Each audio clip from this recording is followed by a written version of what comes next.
बिस्मिल्लाहिर्रहमानिर्रहीम। अस्सलाम वालेकुम नाज़रीन, मैं हूं साकिब बशीर। नाज़रीन, उस्मान मिर्ज़ा केस जो है E11 लड़के और लड़की पर जिनसी तशद्दुद का ये केस था। 6 जुलाई को ये वीडियोस वायरल हुई थी और मुल्ज़मान पकड़े गए थे 7 और 3 मुल्ज़मान इसमें अभी इश्तिहारी हैं, उनको पुलिस ने पकड़ना है और 7 मुल्ज़मान की हद तक फ़र्द जुर्म आयद हो चुकी है।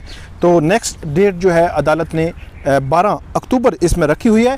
इस्लामाबाद हाई कोर्ट में 3 मुल्ज़मान हाफिज़ अताउर रहमान, फ़रहान शाहीन और मोहम्मद अदारस क़यूम बट, इन 3 मुल्ज़मान ने ज़मानत बाद गिरफ़्तारी की दरख्वास्त दायर की थी, जिसको इस्लामाबाद हाई कोर्ट ने ख़ारिज कर दिया था और डायरेक्शन दी थी कि इन जो हाई प्रोफाइल ये केस है इसको 2 माह में मुकम्मल किया जाए, रोज़ाना की बुनियाद पर इस पर समाअत की जाए।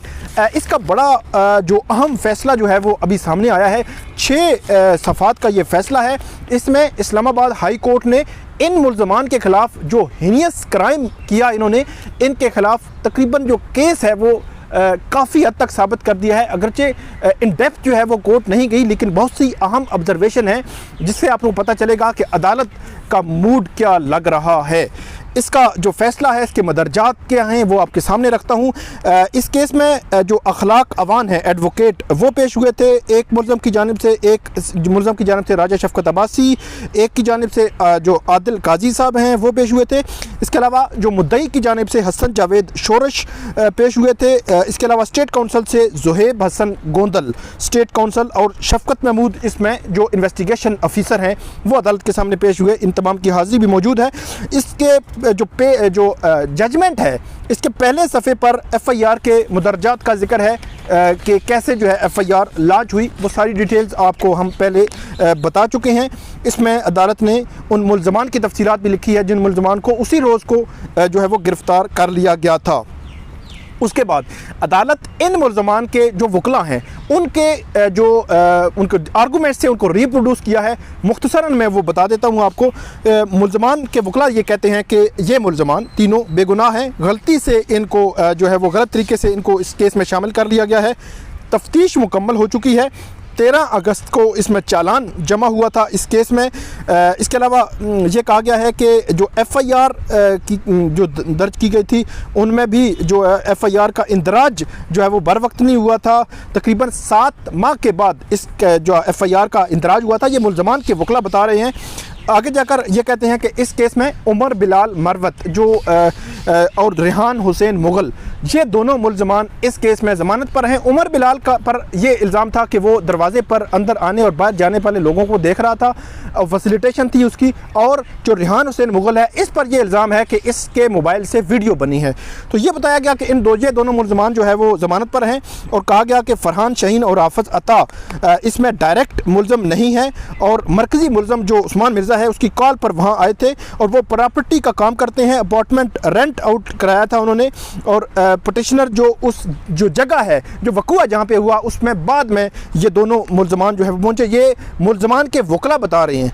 आगे जाकर ये कहते हैं कि ये बाद में पहुँचे और मरकज़ी मुल्ज़म की निशानदेही पर वो जो बयान है जो मुतासरा लड़की है सुंदस 164 का मजिस्ट्रेट के सामने बयान, उसका जिक्र भी यहाँ पे किया गया है, जिसमें जो मुतासरा लड़की है उसने ये लिखा है कि जो मरकज़ी मुल्ज़म उस्मान मिर्ज़ा है उसने उसको लड़के के साथ ज़्यादती आपस में उनका ज़्यादती करने पर मजबूर किया और भत्ता लेने का इल्ज़ाम भी इसमें मौजूद है। लेकिन इन मुल्ज़मान के वकील कहते हैं कि पटिशनर्स का मतलब इन मुल्ज़मान का ये रोल नहीं है। आगे जाकर कहते हैं कि रेहान हुसैन मुग़ल ने वीडियो बनाई जो ज़मानत पर रिहा हो चुका है और मरकज़ी मुल्ज़म से पटिशनर का रोल कम है और बहुत सारी दफ़ात ऐसी हैं जो अट्रैक्ट नहीं करती पटिशनर को ज़मानत दी जाए, मतलब इन तीनों मुल्ज़मान को ज़मानत दी जाए। उसके बाद आता है मामला जो स्टेट काउंसिल थे और जो कंप्लेंट के जो वकील थे उनकी जानिब से जो दलाइल दिए गए वो रिप्रोड्यूस किए गए हैं, जिसमें कहते हैं कि उन्होंने कहा कि 164 के बयान में जो लड़की है सुंदस, उसने अपने बयान में तमाम मुल्ज़मान का रोल जो है वो डिफ़ाइन बताया है। उसने असद ने भी यही रोल जो है बताया है जो मुतासरा लड़का है जिसको फ़िज़िकली जिसको तशद्दुद भी किया गया और पटिशनर्स की तरफ से ये कोर्ट केस जो है वो रिपोर्ट नहीं किया गया। पुलिस ने वीडियो वायरल होने के बाद FIR का इंदराज किया।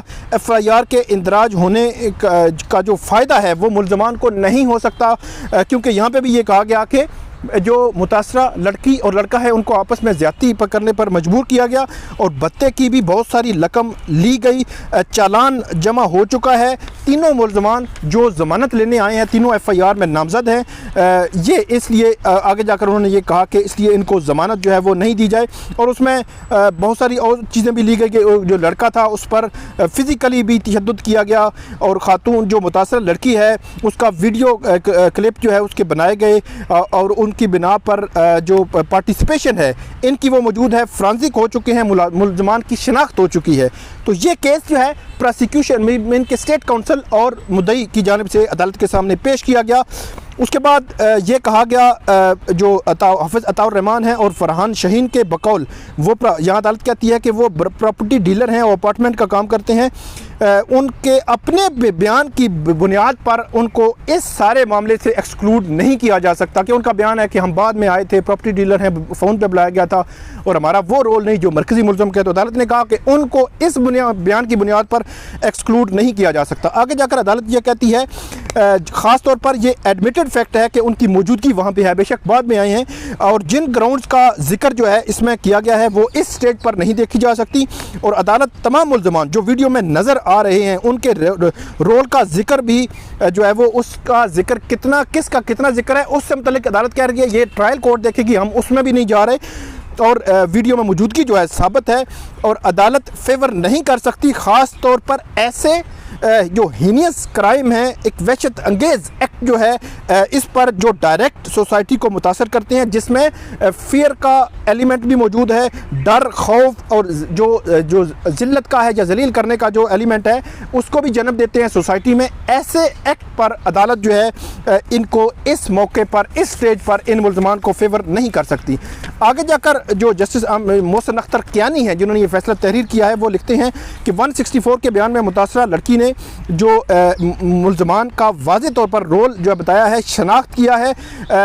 आगे अदालत बड़ी ही इम्पॉर्टेंट चीज़ लिखती है और मेरा ख्याल में ये वो ऑब्जर्वेशन है जो ट्रायल में भी कंसिडर होगी, लेकिन इससे मुतासर हुए बगैर ट्रायल कोर्ट ने अपना आज़ादाना ज़हन जो है इस्तेमाल करके करना होता है। लेकिन इम्पॉर्टेंट है कि ये ऑब्जर्वेशन हाई कोर्ट से आई है कि ना तो FIR देर होने का फ़ायदा मुलज़मान को दिया जा सकता है, ना ही मज़ीद इंक्वायरी का यह केस है, क्योंकि जुर्म हुआ है उसके वीडियो क्लिप मौजूद हैं, सोशल मीडिया पर वायरल हुए, जिसमें मुलज़मान की गिरफ़्तारी हुई और तमाम की तस्दीक फ्रांसिक से भी हो चुकी है और तमाम के फोटोमेट्री टेस्ट भी हो चुके हैं। डुअली मतलब अदालत ये कहती है कि उनका टेस्ट हो चुका है और ये तस्दीक हो चुकी है, तो इसलिए उनको दोनों सूरतों में कि देर से FIR हुई फिर भी मुलज़मान को इसका फ़ायदा नहीं दिया जा सकता।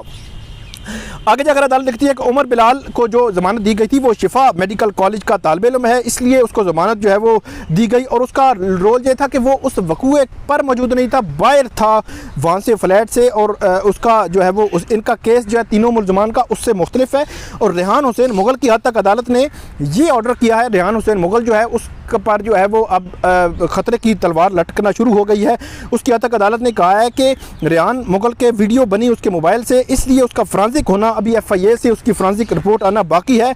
उसकी ज़मानत की वेरिफिकेशन अगर मुस्बत आ जाए तो अदालत ने कहा है कि जो प्रोसिक्यूशन है, जो कंप्लेनेंट हैं, इसमें उसकी ज़मानत मनसूखी के लिए दरख्वास्त दायर कर सकते हैं मुतलका फोरम पर। इसके अलावा अदालत ने यह भी कहा है कि क्योंकि 13 अगस्त को चालान इस केस में जमा हो चुका, चार्ज फ्रेम होना बाकी है। जब कोर्ट में केस था तो उस वक्त अदालत को यकीनी तौर पर इस पर आगाही नहीं थी, लेकिन अब जो है वो 12 चार्ज फ्रेम हो चुका है और 12 अक्टूबर के लिए ये इस केस का जो अदालत ने नेक्स्ट डेट रखी है जहाँ पर गवाहियाँ और वो शहादतें जो है शुरू हो जाएगी। उसके बाद अदालत लिखती है कि मुलज़मों ने जिस वहशत अंगेज़ इल्ज़ाम है ये ज़मानत के इनकी ज़मानत के फेवर नहीं किया जा सकता।